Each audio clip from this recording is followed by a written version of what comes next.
Morning, Trainiacs. For the last month or so, I have been reviewing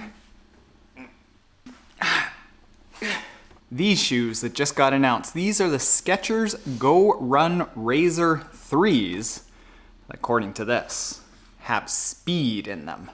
They just got announced. They are FAF. They are fast as, and we're going to talk about just how fast they are and if they are a good shoe for my running shoe lineup or yours.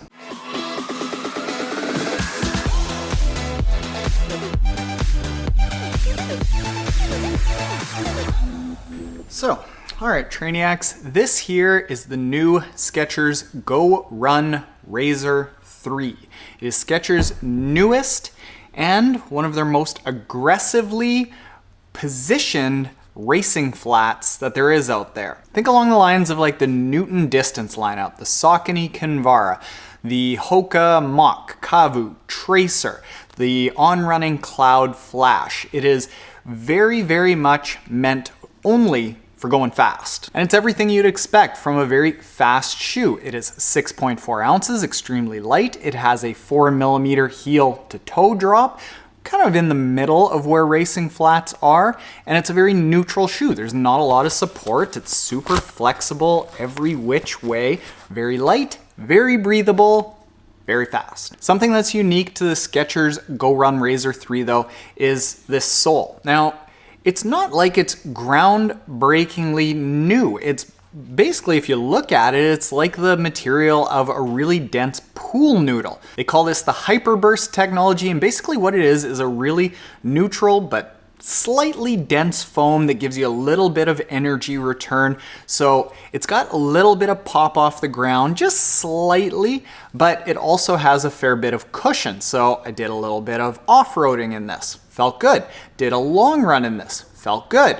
Did some speed work in this, felt good. It's just a really nice all-around sole. The tongue in this is really, really thin, so it stays out of the way. The upper in this, they call translucent ripstop mesh, so it's super breathable. For any triathletes or road runners that tend to get really sweaty feet, they want a breathable shoe, it's really good for that. Now, it's also one piece, and when I say one piece, it is one piece. Front to back, one piece. The inside also on the insole here has these little, it's like little grippy bumps on the inside so that your foot feels extremely locked in. There's not a whole lot of wiggling around. You don't develop any of those hot spots from just slight little movements of moving inside the shoe. And if you go barefoot, it's a little bit too grippy when it's barefoot, but I've been running in it barefoot about 3 times and haven't developed any blisters. Again, haven't developed any hot spots in all of the areas that I normally do develop those in. So it's good. Yeah, it's good, but when you first put it on, it's like, ooh, that's gonna develop blisters because it's too grippy, but it didn't. So it's like I wanna say it's good, but exercise caution with your first impression. And the laces here are just super skinny. I thought that these spaghetti little laces would come undone. They don't whatsoever.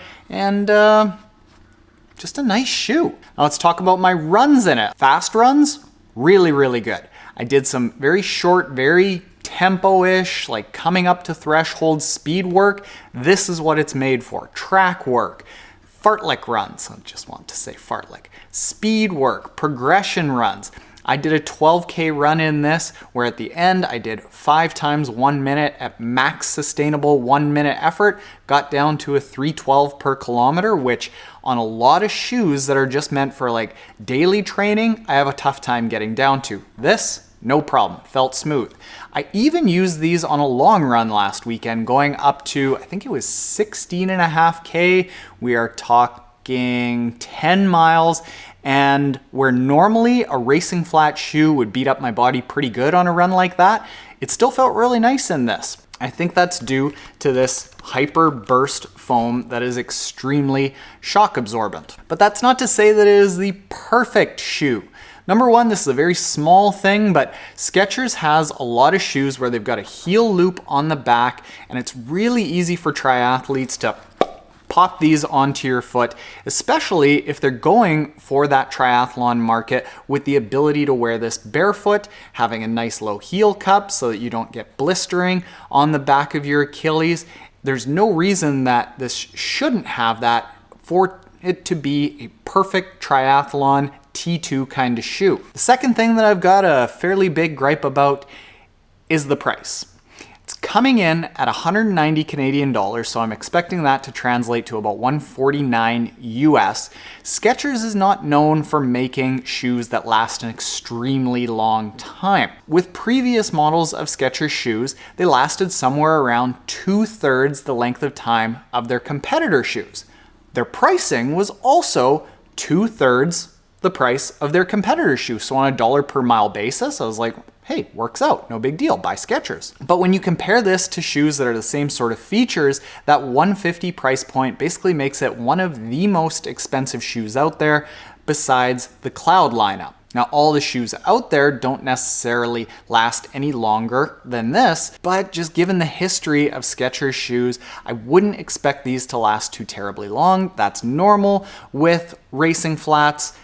Just kind of sucks to have that kind of expense with a shoe that you don't expect to last very long. So who is this for then if it is a expensive dollar per mile shoe?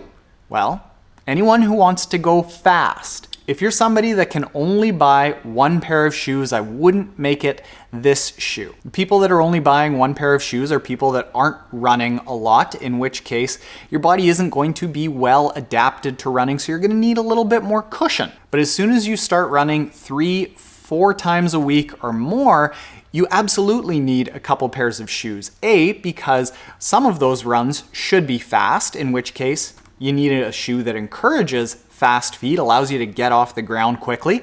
This does that really well. And B, you also need a shoe to intermix with your daily training shoe. The foam on a running shoe sole takes about 2 days to recover from a run, so you need to have shoes to intersperse between each other so you're not just pounding down on a running shoe sole that is just collapsed on you and isn't providing any sort of cushion. So if you got multiple shoes, you want to go fast, you want to race fast, these are very good shoes. Just know that there are little bits of features here that would make it the perfect shoe. However, when I look at do I like a shoe, I think to myself, do I just find myself when I'm not shooting a video or wanting to do some testing, do I gravitate towards one shoe more than the other? And this shoe, I've been running in a heck of a lot lately. So it's good, there you go. If you aren't already subscribed and you like these shoe reviews, we have a whole bunch coming out, some more from Skechers. Hit the subscribe button below. If you are subscribed, you're like a new shoe delivery. New shoe day is the best day. Later, Trainiacs.